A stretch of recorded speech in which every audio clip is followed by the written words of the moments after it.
अस्सलाम वालेकुम दोस्तों, मैं हूं मोहम्मद नईम मलिक फाउंडेशन से।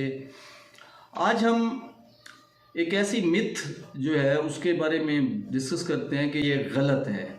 इस मिथ ने पिछले 30 से 35 साल में ऐसा इब्हाम पैदा कर दिया कि हर शख्स जो भी डिग्री हासिल करता था नौकरी की तलाश में चला जाता था, और वो मिथ थी कि कारोबार में कुछ नहीं रखा और मुलाजमत एक सिक्योर इनकम का ज़रिया है, जिसकी वजह से हमारी ये जो जनरेशन बीच की गुज़र रही है इसने बहुत सफ़र कर लिया और अब हक़ाइक़ सामने आना शुरू हुए तो बिल्कुल ये बात गलत साबित हुई है। ना ही दीन इस्लाम इस बात की मान्यत करता है बल्कि हौसला अफजाई करता है तिजारत और ज़राअत के ऊपर। लेकिन ये मिथ बनी थी जिसकी वजह से दरमियान में एक जनरेशन ने अपने आप को ज़ाय कर लिया। दोस्तों, अगर हम मुआश के 10 हिस्से अगर हम कहते हैं तो उसमें से एक हिस्सा नौकरी या मुलाजमत में है और 9 हिस्से तिजारत और ज़राअत में है।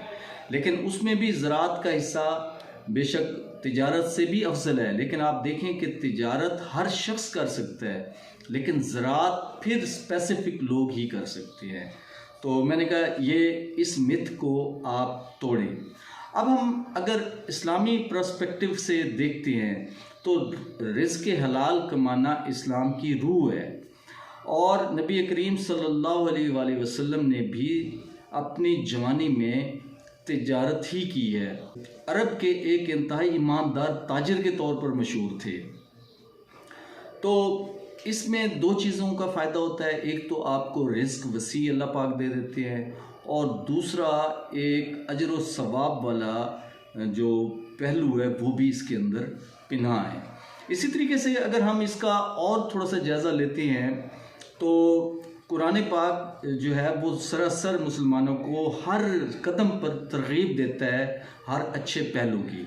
तो अगर हम यहाँ सूरह जुमा की एक आयत का मैं हवाला पेश कर दूँ तो उस आयत में भी यही तरगीब दी गई है कि जुमा के दिन जब नमाज के लिए आपको बुलाया जाए तो आप अल्लाह के ज़िक्र की तरफ दौड़ो, सबकत करो, और जैसे ही आप जुमा से फारिग होते हैं तो फिर आप दुनिया में फैल जाएं और अल्लाह का फ़ज़ल तलाश करें। तो ये फ़ज़ल तिजारत की ज़ुमरे में ही हम इससे नतीजा अखज़ कर सकते हैं।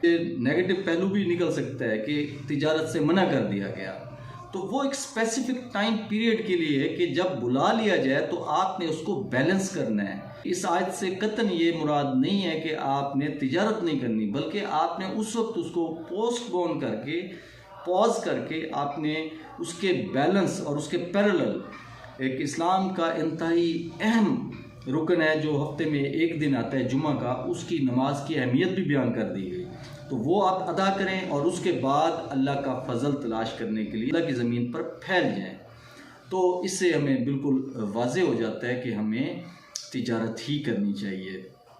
इसी तरीके से आप बहुत सारी अहादीस का जिक्र भी है। सही बुखारी की हदीस का हवाला है, एक ईमानदार ताजिर की जो आखरत है वो अंबिया के साथ होगी। तो यहाँ से भी हमें एक क्लू मिलता है कि तिजारत जो है वो अफजल है बनिस्बत नौकरी के, क्योंकि मैंने आपसे अर्ज़ की कि 9 हिस्से ही रिस्क आपकी एक साइड पे पड़ा है और एक हिस्सा दूसरी साइड पे है। तो इस मिथ ने जो पिछले 30, 35, 40 साल से ये बनी उसने हमें बहुत नुकसान किया और हर शख्स जिसके पास अल्लाह ने वसी रिस्क दे रखा था, जिस पे हर शख्स का हक था, और वो उस एक हिस्से पे कनात कर गया। यानी कि इससे हम ज़ाहिर ये भी कर सकते हैं कि एक हिस्सा लेना उसको बिल्कुल ही आसान लगा और 9 हिस्से के लिए आपको थोड़ी सी मेहनत करनी पड़ेगी, तगो-दो करनी पड़ेगी। तो इस्लाम भी एक मुसलसल अमल का ही मज़हब है, एक मुसलसल अमल का दीन है। लिहाजा मेरे तमाम भाई जो इस वीडियो को देख रहे हैं अपनी आज से ये जहन साजी कर लें कि अपने बच्चों को और अपनी आने वाली जनरेशन को बिज़नेस की तरफ लाना है। पढ़ाएं लाजमी, उससे जहन की आबियारी होती है, इंसान बहुत कुछ उससे सीखता है और उसके बाद करनी आपने तिजारत ही है। तो बजाय इसके कि आप एक हिस्से पे कनात कर जाएं, आप 9 और 10 के 10 हिस्सों की कोशिश करें। अल्लाह ताला आपके लिए बहुत आसानी करे। मैंने कहा ये मैसेज दोस्तों तक मैं पहुंचा दूं। अगर आपको ये वीडियो मेरी पसंद आई है, इसका टॉपिक पसंद आया है, तो इस वीडियो को सदका जारिया समझकर आप आगे शेयर करें ताकि ये मैसेज ज़्यादा से ज़्यादा दोस्तों तक पहुंचे और वो इस पर अमल कर सकें। अगर आपको ये वीडियो पसंद आई है तो आप मेरे इस चैनल को सब्सक्राइब भी कर दें और इस वीडियो को लाइक करें और इसके नीचे अपने कमेंट्स लाजमी लिखिएगा। बहुत शुक्रिया। अस्सलाम वालेकुम रहमतुल्लाहि व बरकातहू।